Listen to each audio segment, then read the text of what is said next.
Vamos a continuar con lo que donde nos habíamos quedado la clase pasada.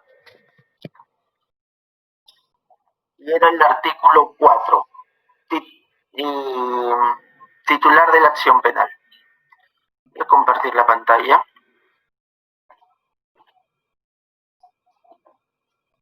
Los que pueden, por favor, tengan su código a la mano para poder guiarse.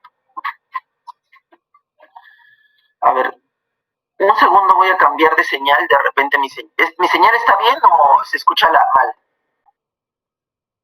Se escucha bien, profesor, se escucha bien. Me avisan porque estoy usando ahorita Wi-Fi, sino para cambiar a la de mi celular, ¿ya? A ver.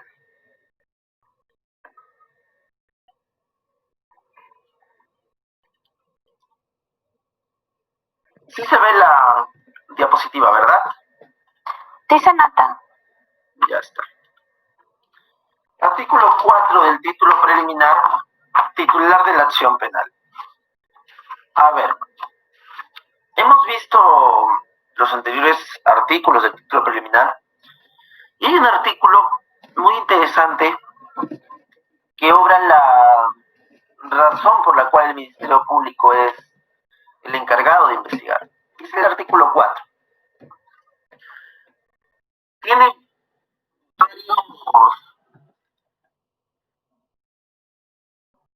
varios incisos y vamos a analizar uno por uno.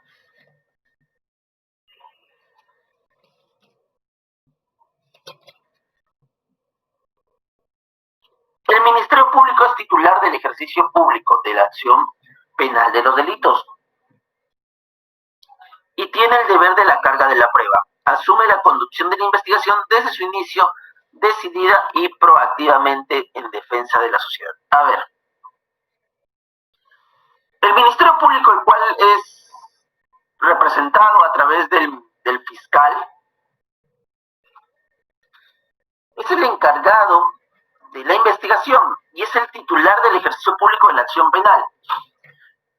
A ver, para los que estudiaron teoría general del proceso, ¿qué es la acción?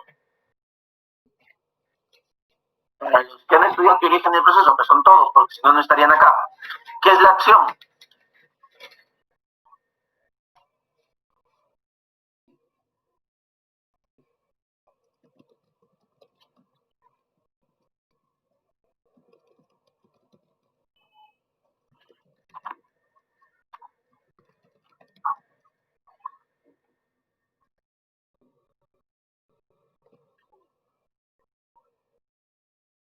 Dos.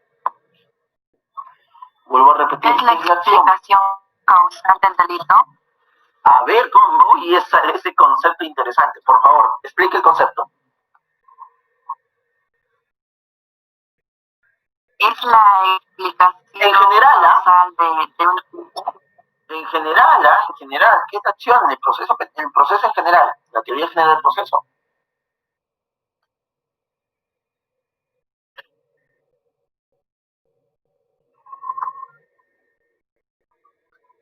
Vamos, chicos. ¿Quién ha llevado teoría general del proceso conmigo en este salón? Creo que la doctora Olivera. Doctora Olivera, ¿usted se acuerda de teoría general del proceso de acción?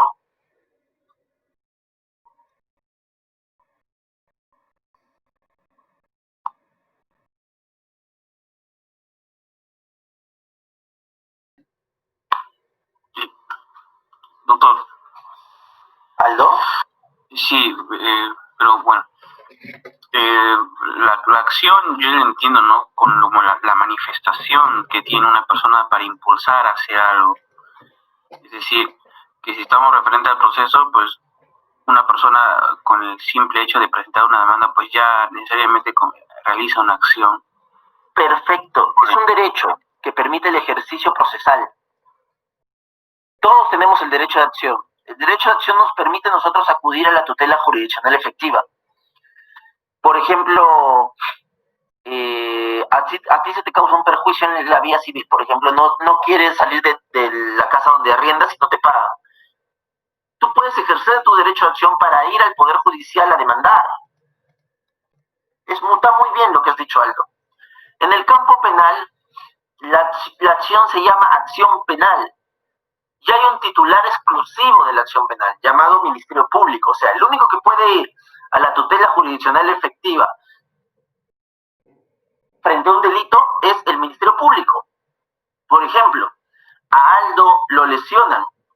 A diferencia de una vía civil o una vía laboral o otro, Aldo no puede hacer más, no puede presentar una demanda, nada. Podrá denunciar, que es más, que no es activar, no es iniciar una acción. Denunciar es poner en conocimiento al Ministerio Público de un hecho. El encargado de accionar es el Ministerio Público.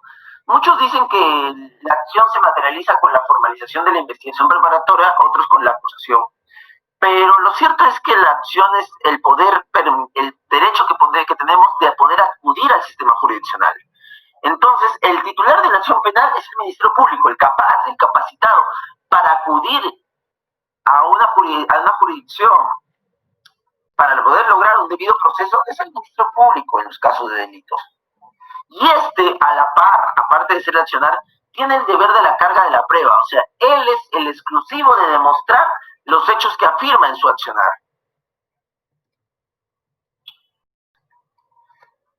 Él también asume la conducción de la investigación desde el inicio, decidida y proactivamente en defensa de la sociedad, porque de aparte defiende a la sociedad. Entonces, el agraviado no acciona nada. Una violación, la violada, ella va a accionar algo, no acciona absolutamente nada. El que acciona es el Ministerio Público. Él es el titular de la acción penal. ¿Y por qué? Porque la acción penal es pública. El fiscal puede investigar cualquier hecho sin que le diga.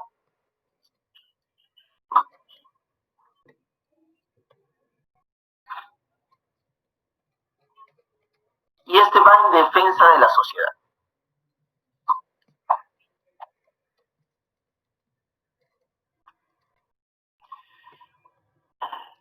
Este es el artículo 4, inciso 2.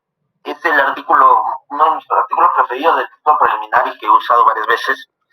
El Ministerio está obligado a actuar con objetividad, indagando los hechos consecutivos de delito, los que determinen y acrediten la responsabilidad o inocencia del imputado. Con esta finalidad conduce o controla jurídicamente los actos de investigación.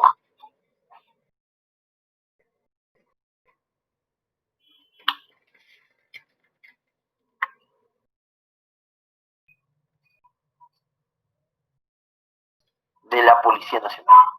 A ver, aparte de ser el titular de la acción penal, este Ministerio Público debe actuar con objetividad.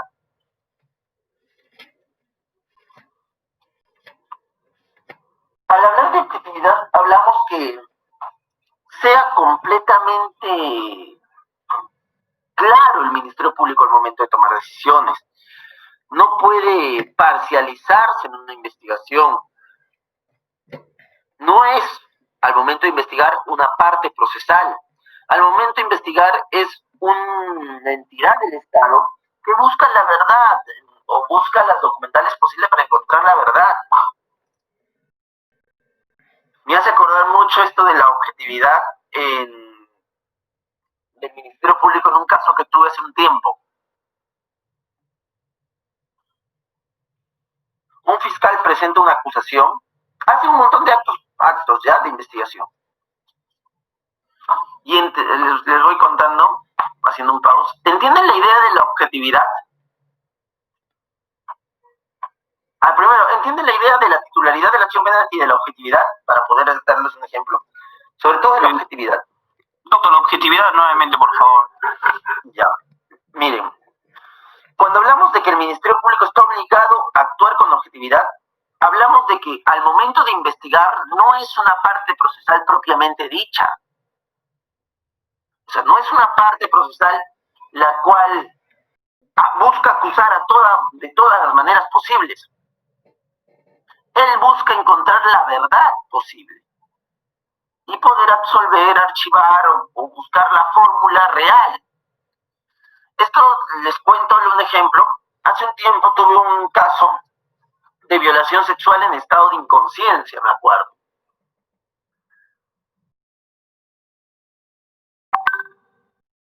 teoría del caso era que el sujeto, mi patrocinado, había drogado a la señorita violentada sexualmente. Esa era su teoría del caso, ¿ah? En eso basaba todo. Hasta que hizo un examen tricológico de drogas, es decir, un examen de cabello, para encontrar drogas o sustancias. Y este resultado de este examen salió negativo. Negativo el examen tricológico, no había drogas en sangre.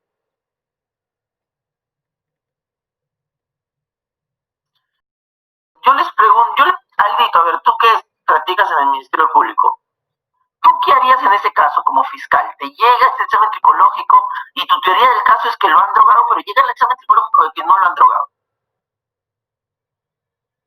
Y ya tienes que acusar, o tienes que hacer algo ya en etapa intermedia porque se acabó el plazo, concluyó la investigación preparatoria.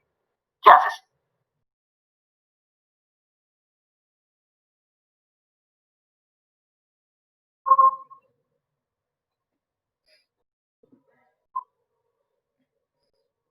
Aldito,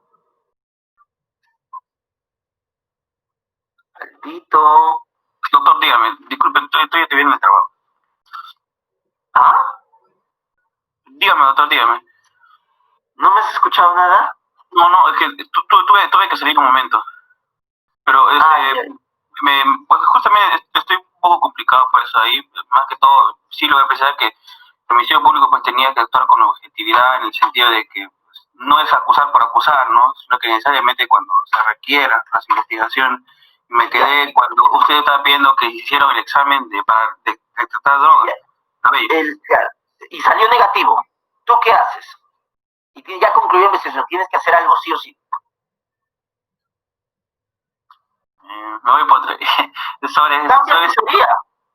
Sí, no, pues sobre eso, si le estaban acusando por violación. Sobre CES, y si quieres acusar, cambias tu teoría, es lo lógico. O sobre CES o cambias tu teoría. Cambias tu teoría en el sentido de que ya no sería tal vez violación sexual en estado de inconsciencia.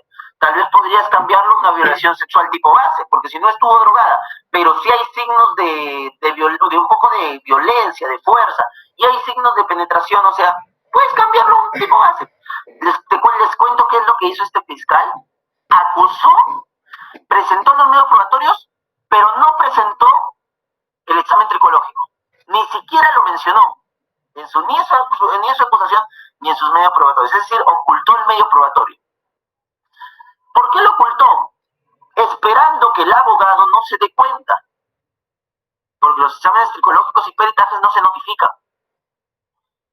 Tendrías que ir a la carpeta fiscal y verificar. Y no presentó el juzgado el examen tricológico. Tuve que yo como defensa presentar ese examen tricológico y advertí esta situación, que se ha roto el principio de objetividad. ¿Cómo va a ocultar un elemento de convicción ante el magistrado? Un elemento de convicción tan importante.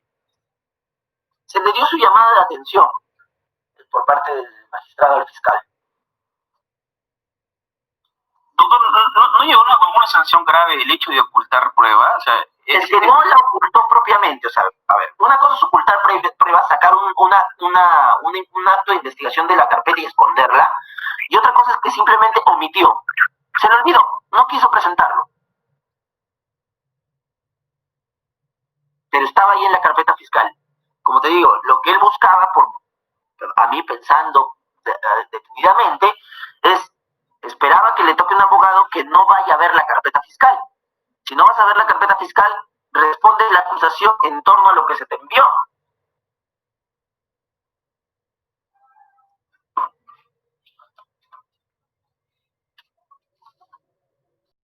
Y así pues, chicos. O sea, la objetividad en el Ministerio Público es importante, tiene una trascendencia. El Ministerio Público, al momento de investigar, no es parte. Y les pregunto, entonces, doctor, ¿cuándo se vuelve parte procesal el Ministerio Público? ¿Cuando hay actor civil, eso? No, el Ministerio Público se vuelve parte cuando acusa. Cuando empieza la etapa intermedia, ya es una parte procesal, ya puede luchar por su acusación. Pero en investigación es una investigación objetiva. Busca pruebas tanto de cargo como de descargo. No sé si me dejo entender.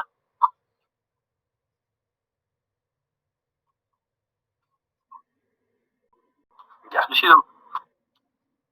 Los actos de investigación que practica el Ministerio Público o la Policía Nacional no tienen carácter de jurisdiccional.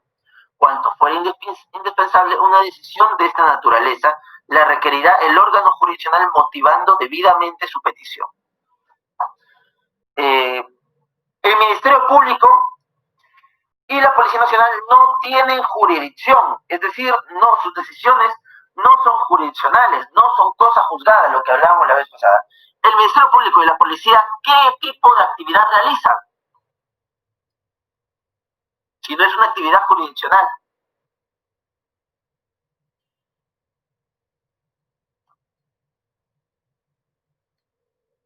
Ellos realizan una actividad administrativa, no realizan actividad jurisdiccional. Ellos no toman decisiones en torno al campo jurisdiccional.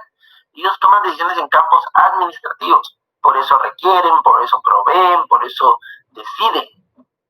Pero nunca emiten resoluciones. El Ministerio Público en ejercicio de sus funciones debe tener en cuenta la organización administrativa y funcional de la Policía Nacional de conformidad a sus leyes y reglamentos. Entonces el Ministerio Público debe conocer claramente la organización administrativa y funcional de la policía. ¿Por qué? Porque el Ministerio Público trabajará íntimamente con la Policía Nacional del Perú. Va a trabajar y van a realizar las investigaciones en conjunto, siempre a cargo del Ministerio Público, y la policía siempre tendrá que guiarse en base a lo solicitado por el Ministerio Público. El Ministerio Público entonces está obligado a conocer la organización de la Policía Nacional del Perú.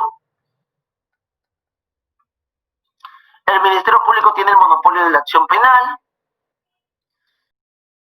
Desde que se inicia, el fiscal es el director de la obligación, de la investigación.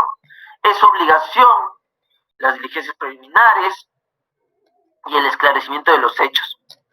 Pregunto, ¿cuándo el Ministerio Público, en qué casos el Ministerio Público no es titular de la acción penal?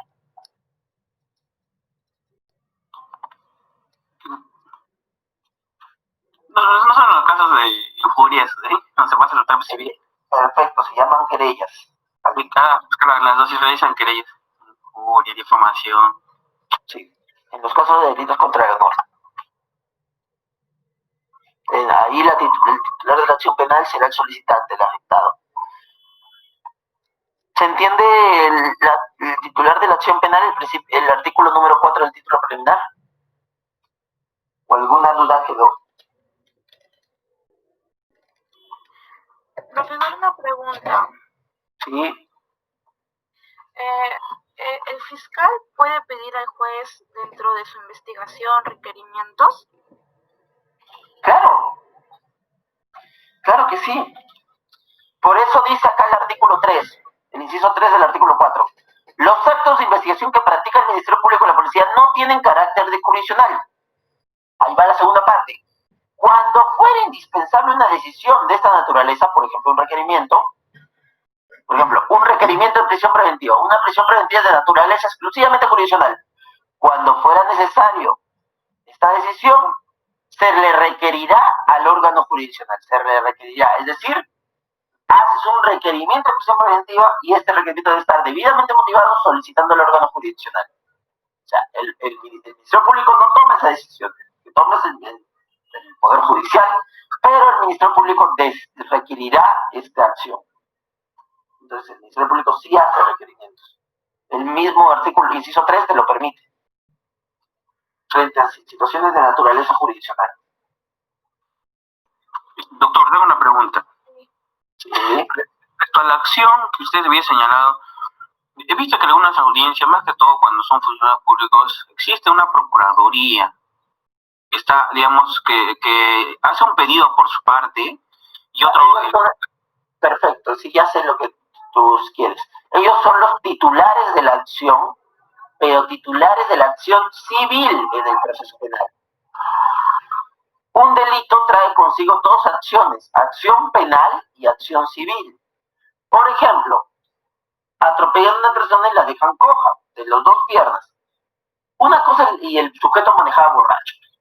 Una cosa es la acción penal, la persecución penal, buscar una condena para esta persona, y otra cosa es la acción civil, el resarcimiento civil monetario que el del agraviado. No sé si me dejo entender.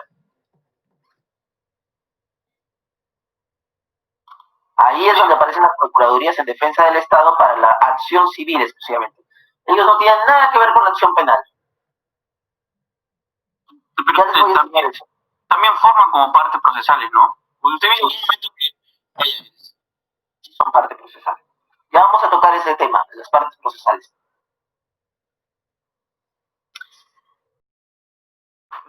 Profesor, quiero Sí, bueno, según lo que leí y lo que usted explicó, lo que yo llegué a entender, y espero si estoy mal que me corrija, es que usted nos trata de decir que la acción penal tiene carácter público debido a que su fin es velar por el interés colectivo y el orden social que ha sido quebrantado por el delito sea debidamente restaurado, ¿no? Dentro del marco, el marco garantista. sí, eso es. Eso es. Tienes que... La acción penal es pública en realidad, no necesita de un privado para poder accionarse. Con el simple hecho de que suceda algo y el fiscal se entere por cualquier medio posible, basta y sobra para que el fiscal pueda investigar. A diferencia de la acción penal privada, o a diferencia del derecho civil, o a diferencia del derecho laboral, en donde el accionar es privado. Solo el que se fue afectado podrá accionar.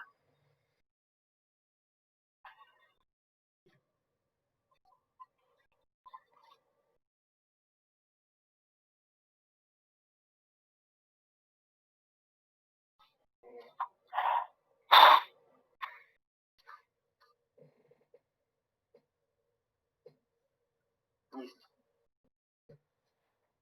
Artículo 5. La competencia.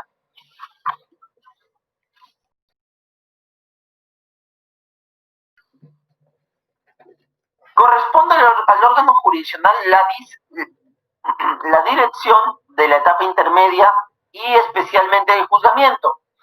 La dirección de la etapa intermedia del juzgamiento le corresponde al ámbito jurisdiccional.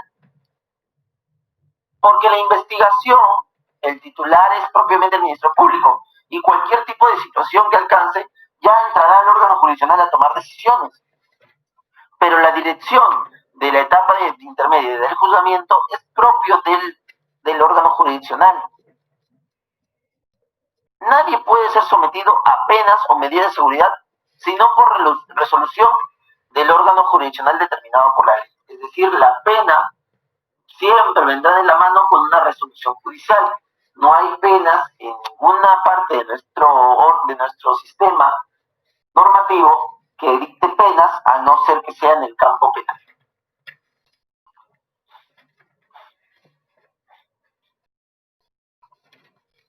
Artículo 6. Legalidad de las medidas limitativas de derecho. Las medidas limitativas de derechos fundamentalmente, salvo excepciones previstas en la Constitución, solo podrán dictarse por autoridad judicial, en el modo, forma y en las garantías previstas por la ley. Se impondrán mediante resolución motivada a instancias de la parte procesal legitimada. La orden judicial debe sustentarse en suficientes elementos de convicción en atención a la naturaleza y finalidad de la medida y en el derecho fundamental objeto de limitación, así como respetar el principio de proporcionalidad. Esto habla sobre todas las medidas que restringen algún derecho dentro del proceso. Cuando exista alguna medida que restrinja algún derecho dentro de un proceso, estas tendrán que ser, en primer lugar, motivadas. Se le deben imponer a través de la parte procesal y por la instancia correspondiente. Solo el órgano judicial puede emitirlas y su naturaleza y finalidad tiene que estar relacionada con la medida, además del principio de proporcionalidad. Por ejemplo, una medida que afecta un derecho dentro del proceso puede ser una prisión preventiva. Una prisión preventiva se basa en esta situación de la legalidad de las medidas limitativas de derecho.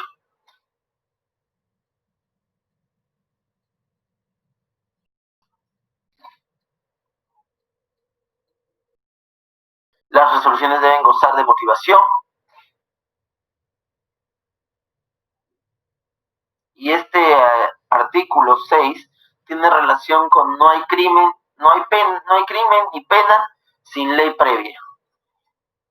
Entonces, todas las medidas limitativas se manejan bajo el principio de legalidad. Cuando lleguemos a medidas coercitivas vamos a ver eso.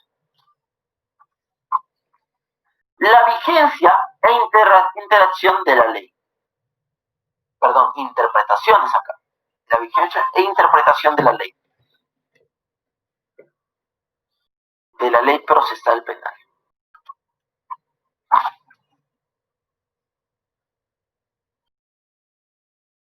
La ley vigente al momento de la comisión del delito es la que se aplica. No obstante, si se promulga una ley posterior a este hecho y resultara beneficiosa, será aplicable. Es decir, que hay una ultraactividad benigna.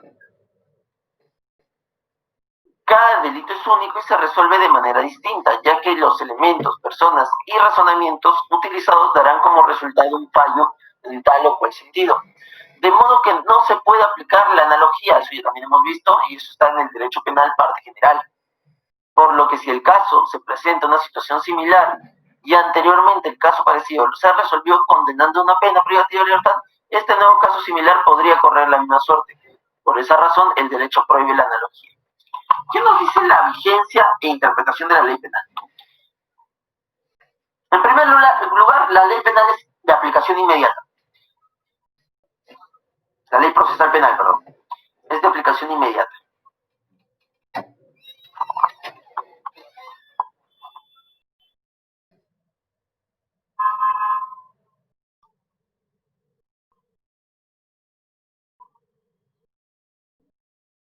Un segundito, por favor.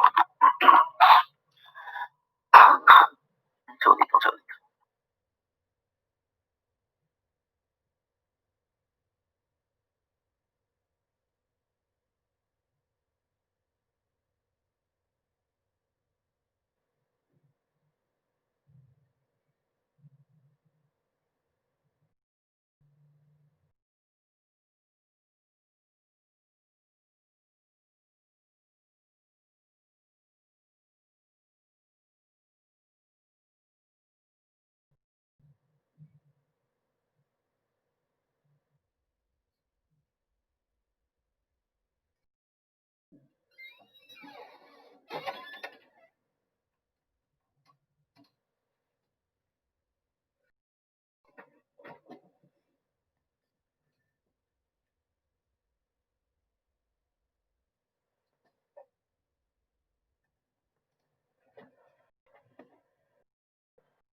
Mil disculpas, chicos. Ya. A ver. Les venía diciendo, la aplicación de procesal penal es inmediata. Y en torno al trámite. Pero se puede regir también la ley anterior, los medios impugnatorios ya interpuestos, los actos procesales con principio de ejecución y los plazos que hubieran empezado. Entonces, cuando hablamos de la ley procesal es inmediata, es que la ley procesal ¿qué norma temporal se utiliza al momento de la ley procesal? Se realiza la norma temporal en la cual se realiza el acto procesal. Pero, se puede usar leyes anteriores hasta el tope, el día de los hechos, cuando corresponda actos procesales de principio de ejecución, es decir, que ya empezaron a ejecutar, por ejemplo, una prisión preventiva, un control de plazos, los que ya empezaron plazos y los medios impugnatorios también ya presentados.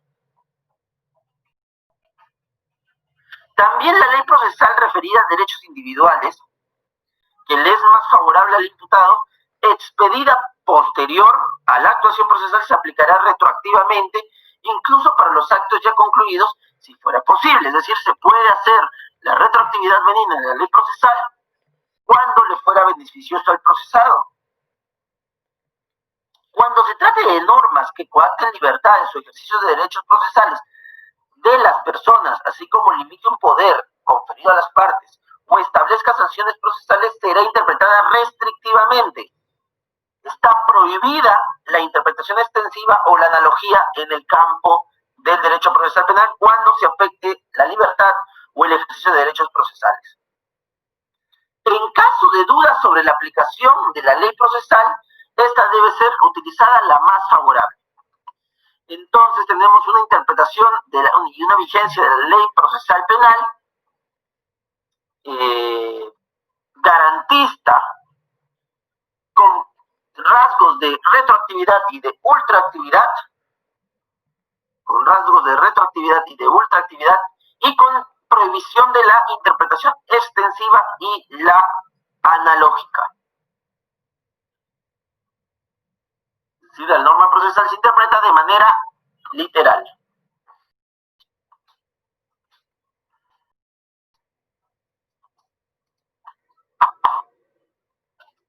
La legalidad de la prueba.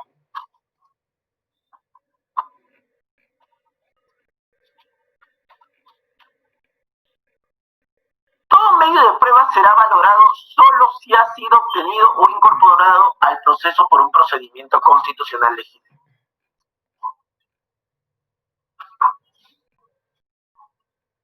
Es decir, todo medio de prueba solo podrá ser valorado cuando ha tenido una obtención legal y constitucional y no ha afectado ningún derecho de ninguna de las partes.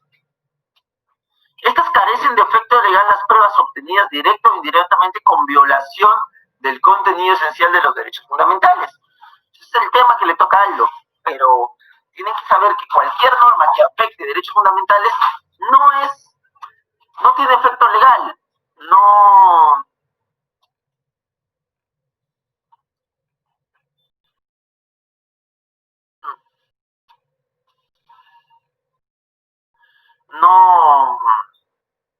cuenta con ningún tipo de efecto legal que permita utilizarlo en proceso.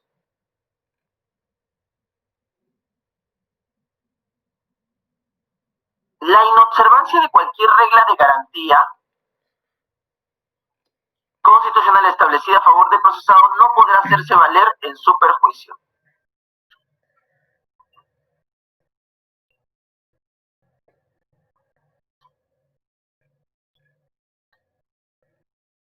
Cualquier garantía procesal a favor del imputado no se puede utilizar en su perjuicio. Entonces, la legalidad de la prueba recae en que la obtención de pruebas es constitucional y no puede afectar derechos.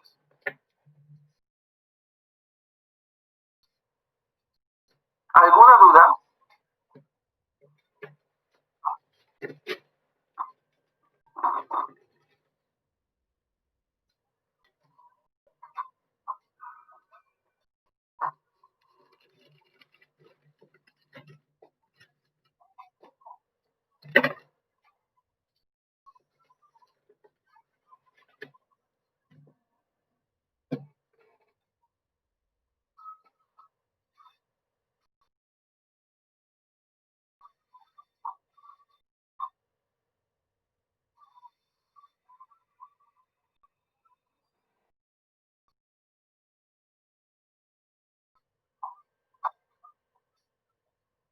¿Alguna duda? No, doctor. ¿Dónde estás?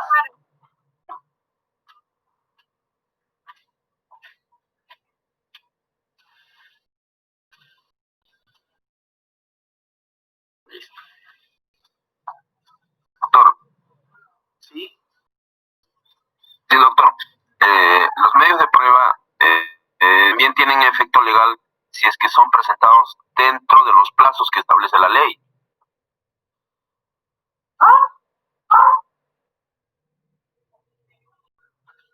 No. Aquí hablamos exclusivamente del tema constitucional, la legitimidad.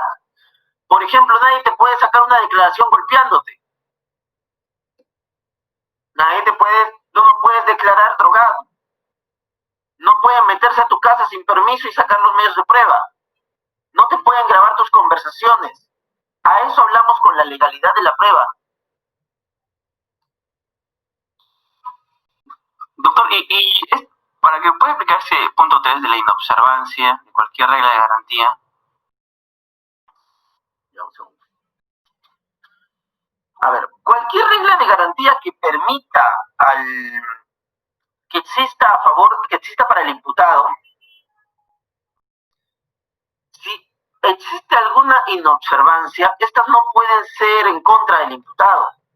Es decir, toda regla de garantía no se puede inobservar. Siempre tiene, o si se inobserva, no puede afectar derechos del imputado. Toda regla de garantía. Cuando hablamos de toda regla de garantía es de todos los principios del Código Procesal Penal o todos los derechos que pueda tener el imputado. Y esto también sirve para la obtención de la prueba. El derecho de defensa, por ejemplo, una prueba que se obtiene sin abogado. Una prueba que se obtiene sin abogado, una prueba que se obtiene sin algún permiso que requiera previamente o sin haber sido notificada. Cuando exista alguna inobservancia, nunca puede valerse en perjuicio del imputado. Siempre tiene que ser a favor del imputado. O sea, las inobservancias no son en contra del imputado, son a favor. Si son en contra, el acto procesal no tendrá valor.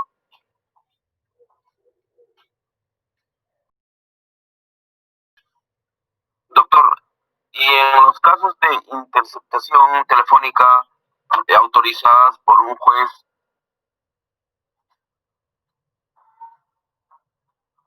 Eso no hay problema, pues ya tiene legalidad, la autorización generó la legalidad.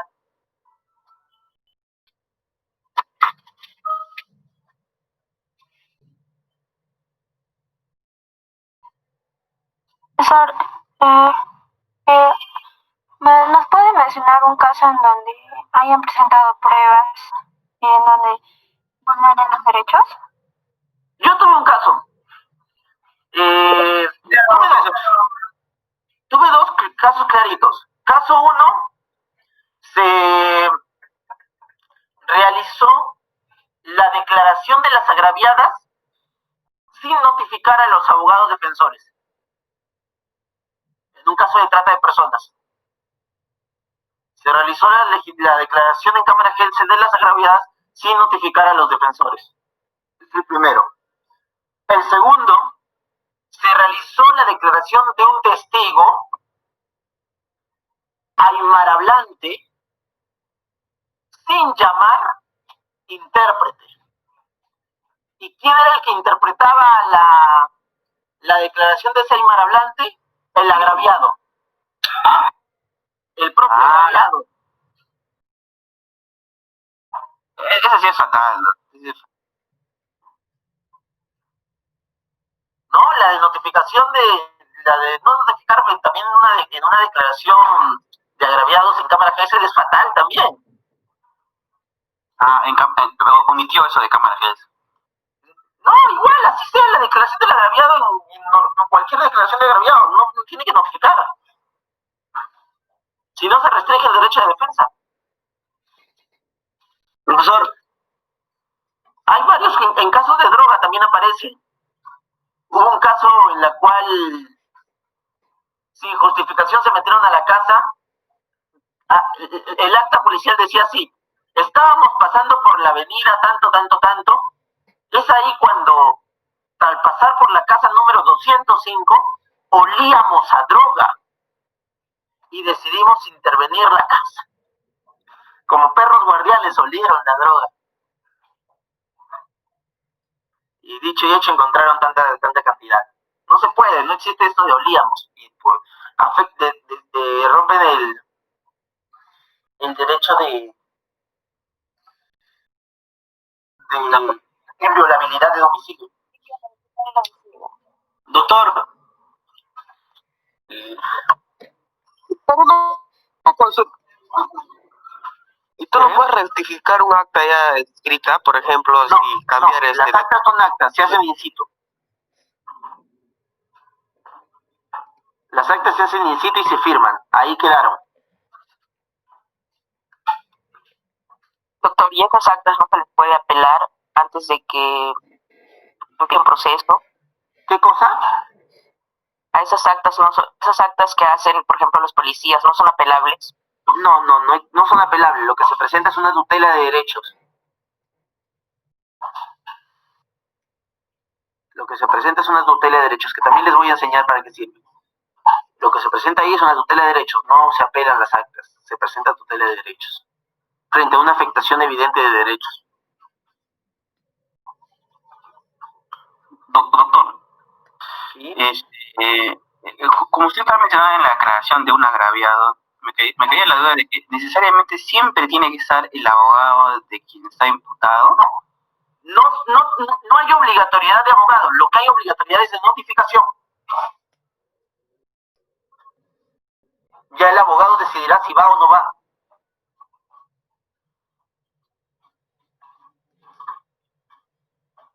Igualmente pasa con el caso del testigo.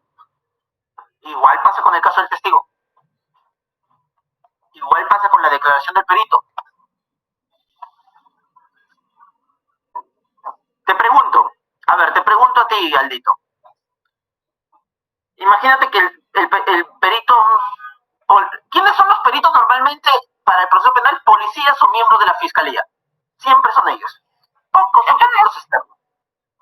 Imagínate un perito contable. Le hacen declarar en etapa fiscal, ¿ya? Para una prisión preventiva. Y no se le notifica a la parte. ¿Qué cosa genera la seguridad a la parte de que ese perito o esa declaración sea real? Que el fiscal no haya viabilizado completamente el perito, o que el perito no sea pata del fiscal y tal vez han puesto lo que han querido. ¿Qué nos da seguridad de eso? ¿Acaso las declaraciones son grabadas? Sí, doctor, sí lo había entendido, sino que me caía la duda porque justamente había visto que en las declaraciones que a veces hacen los policías, nunca estaban los abogados de la parte imputada. Pero no estaban, pero se les ha notificado. Sí, debo suponer que sí se les ha notificado, pero claro, como digo, siempre nunca. Yo no voy a muchas declaraciones, a no ser que sean muy importantes. Testigos. Y ese acto de preguntar ahí en ese mismo momento no nos ayuda para la defensa. Digamos, en su declaración, creo que si no me equivoco, la parte imputada, la defensa de la parte imputada le pregunta, si no me equivoco, a quien está declarando. ¿No le sirve? O sea, yo le digo, doctor, porque creo que muchas veces los abogados no van a esas declaraciones que hacen los agraviados. Muchas. Depende del testigo. Porque, si hay testigos que no te van a servir para absolutamente nada, ¿para qué vas a ir? Y ahí tienes que saber tu estrategia, tienes que saber qué vas a hacer. Pero ¿cómo uno sabe que el testigo no va a aportar? ¿Cómo? ¿Cómo uno sabe que el testigo no va a aportar? o uno previamente habla con el testigo. No, ¿cómo sabe? A ver, te pregunto. A ver, doctor Olivera, usted es mosca. A ver, vamos a ver. A ver, un robo, ¿ya? Un robo. Y tienes, vamos a imaginar, 4 testigos. Testigo 1, el agraviado. Testigo 2, la mamá del agraviado que le compró el celular. Testigo 3,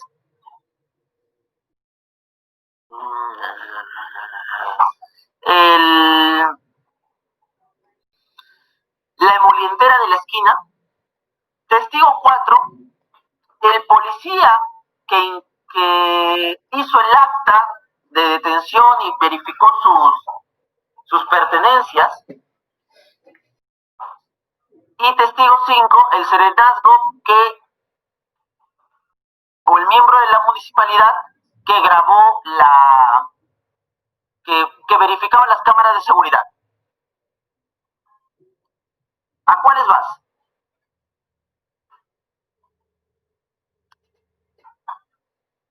A la madre. Personalmente yo no iría a la madre. A la madre y al serenazgo que grabó. Yo no iría ni a la madre, ni tampoco iría al serenazgo. Yo iría, ¿cuál me parecería importante de la emolientera? La más importante desde mi perspectiva, la emolientera y del policía que intervino. ¿Por qué? La madre, ¿qué va a declarar? Sí, le compré el celular. ¿Y? Ya le compré el celular, pues está bien. ¿Quién ha negado la existencia del celular? Nadie niega la existencia del celular. Todos tenemos celular. ¿Qué más va a declarar la madre que no estuvo en el lugar de los hechos y solo le compró el celular? ¿Qué va a declarar el serenazgo de videovigilancia? El serenazgo de videovigilancia no va a declarar nada. Él solo va a declarar... va a mostrar las pruebas. No, solamente él en su declaración va a decir, acá traigo el CD de la videovigilancia. Y la fiscalía va a citar diciendo, y va a decirle, claro, el serenazgo, usted ha grabado eso, sí, porque hay unas cámaras de tal en tal ubicación y punto. Pero nadie rechaza tampoco la ubicación de las cámaras, ya están ahí. Entonces, a lo que tenemos que ir ya es al siguiente acto de investigación que sigue, al de visualización de videovigilancia, que es otro acto completamente distinto. A mí me conviene, por ejemplo, el de la emolientera. Ese me conviene bastante, porque la emolientera es la que vio el robo. Y tal vez muy posiblemente no le vamos a preguntar, ¿qué ropa traía el imputado? No me acuerdo, va a decir la emolientera, tanta gente que ve, tanta gente que atiende. ¿Y usted vio el robo? Sí, lo vi. ¿Y qué pasó? Veía que estaban discutiendo. Ah, ya, entonces puedes ahí tratar de cambiar la figura. La emolientera te va a servir un montón. El policía que declare también sirve por una razón, para saber si le encontraron con el celular o no. Es lo primero. Porque muchas veces dicen, se encontró el celular en el piso. No entre sus pertenencias. Casi siempre encuentran el celular en el piso, en alguna parte, no entre sus pertenencias, porque siempre lo tiran cuando ya están por ser atrapados. Entonces, yo iría a ellos. No, la policía ni serenazgo que verifican la videovigilancia, no tiene nada que ver. O sea, al punto que yo quiero llegar es que según la estrategia, se decide a quiénes vas y a quiénes no. Porque no todos eso va a depender de cómo te narre la situación. Porque, por ejemplo, en el caso que usted me pone, en ningún momento dijo que la madre no estaba dentro de la vivienda. Ah, no, le dije, la madre dentro de una vivienda. Claro, yo le entendí que usted habla dentro de una vivienda que ocurrió el robo. En la calle, callejero. Por eso, yo considero que depende de la situación, ¿no? Claro, depende de tu estrategia. Va a haber muchos casos en los cuales ni siquiera van a tener que ir a muchas declaraciones. Ya se van a dar cuenta que hay declaraciones repetitivas. Una vez tuve un caso en el que tenían que declarar unos mariachis. Y los 8 mariachis declararon lo mismo. ¿Dónde se realizaban las pruebas de canto? En la calle, tanto, dirección tanto. ¿Sabe usted si se dedicaba el sujeto a, no sé, a vender droga? No sé. No había nada más que preguntarle. Mariachi 2. ¿Dónde? Tal. O sea, todas las 8 mayas dijeron lo mismo. Por eso, mucho depende de eso. Pero al punto del artículo 8 es que así nos sirvan, tienen que ser debidamente notificados. Si no, esa declaración no tiene valor. ¿Correcto?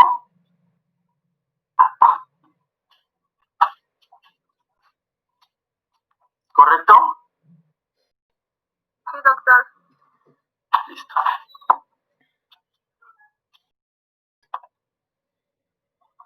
Artículo 9. Derecho de defensa.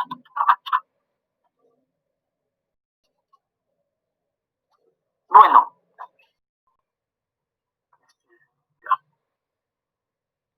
El derecho de defensa, toda persona tiene derecho inviolable y irrestricto a que se informe de sus derechos, eso es lo primero, la firma de un acta de derechos y que se le comunique de inmediatamente y detalladamente su imputación. No podemos detener a alguien sin que esa persona sepa por qué está siendo detenido. A ser asistido por un abogado de su elección,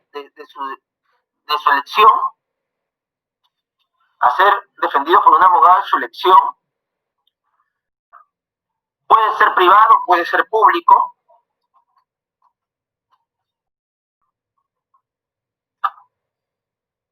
Desde que es detenido o desde que es citado. Es decir, desde el comienzo. También tiene derecho a que se le dé tiempo para preparar la defensa. Tiene derecho a que se le dé tiempo para preparar la defensa.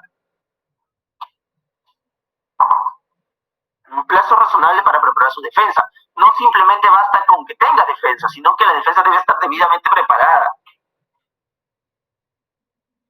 A ejercer su autodefensa material, es decir, a que el propio imputado pueda ser escuchado.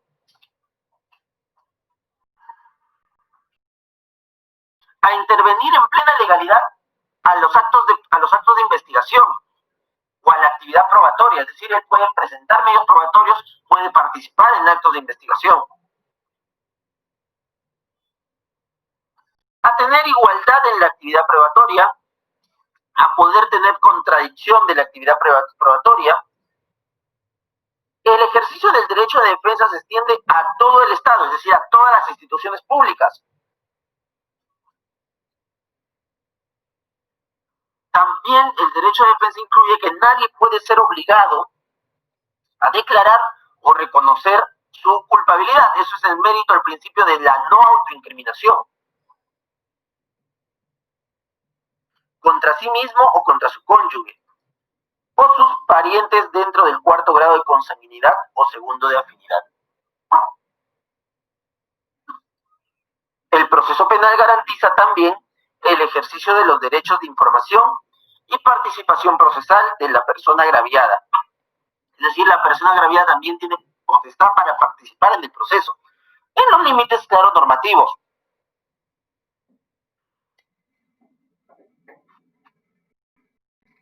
La autoridad pública está obligada a velar por su protección y a brindarle el trato al agraviado. Entonces, en términos, la Constitución en el inciso 14 del artículo 139 prevalece el principio de derecho de defensa. Y a la información de la imputación que debe tener. Entonces el derecho de defensa es irrestricto y se extiende no solamente en la situación de que un abogado puede defender, sino también se extiende a la eficacia de esta defensa.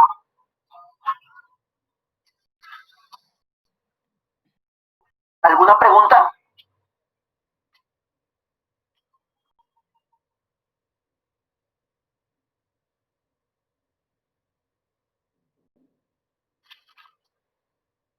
¿Alguna pregunta?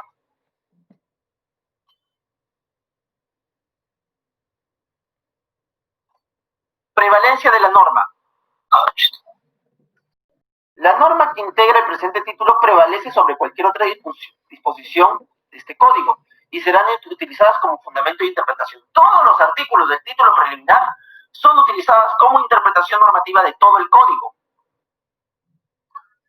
El título preliminar, no solamente para el ordenamiento civil, sino también para el ordenamiento penal, constituye como normas concernientes a la totalidad del sistema jurídico, es decir, permiten la interpretación de todo el sistema procesal. Frente a un conflicto de normas procesales, estos criterios se resuelven a través de interpretaciones. Y esas interpretaciones tienen que ser en base al título preliminar. Si el conflicto no se agota, podrá ser utilizar los principios generales del derecho y del proceso.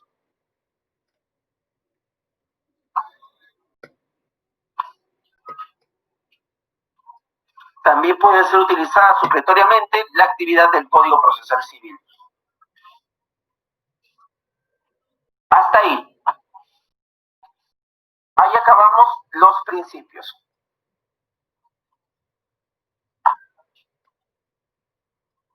Terminamos los principios, chicos.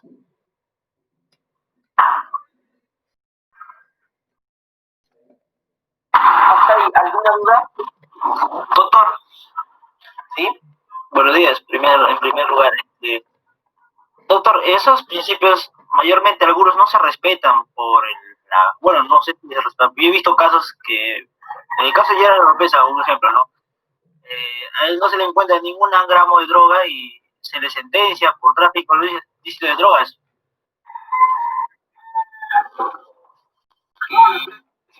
Respetan. A ustedes tal vez les parece que no, pero todos los principios se respetan. Y cuando no se respetan, es el deber del abogado hacerlos respetar. Pues.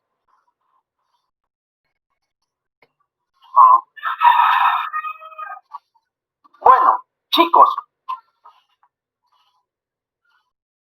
¿saben en qué semana estamos con ustedes? Acabamos de terminar la semana 4. No, bueno. Es decir, que la próxima semana es la semana 5. Eso tiene un significado. A ver, ¿quién me puede decir cuál es el significado? Examen. El examen de unidad, profesor. El examen de unidad. ¿Qué respondió? ¿Vamos a la Y playa? no solamente el examen de unidad, el trabajo de unidad también. Pero no ha dejado ningún trabajo. El profesor no dejó ningún trabajo. Por eso, cálmense, voy a dejarlo. La última hora, no es justo, pero en cambio para la tercera unidad ha dejado con meses de anticipación. Ese es el de tercera unidad, porque ese tiene su rigurosidad altísima. Pero los demás no son tan rigurosos, pues como... ¡Qué excusa! Ok, los demás entonces así nomás. No así nomás, pero son trabajos pequeños. El trabajo de final es de una rigurosidad alta. Son unos trabajos más sencillos, más pequeños, más simples. A ver. Primero, ¿qué quieren primero? ¿El trabajo o la evaluación? El trabajo, ¿no? Ya, el trabajo tendrán primero entonces. Tarea. Tarea. Nombre de la tarea.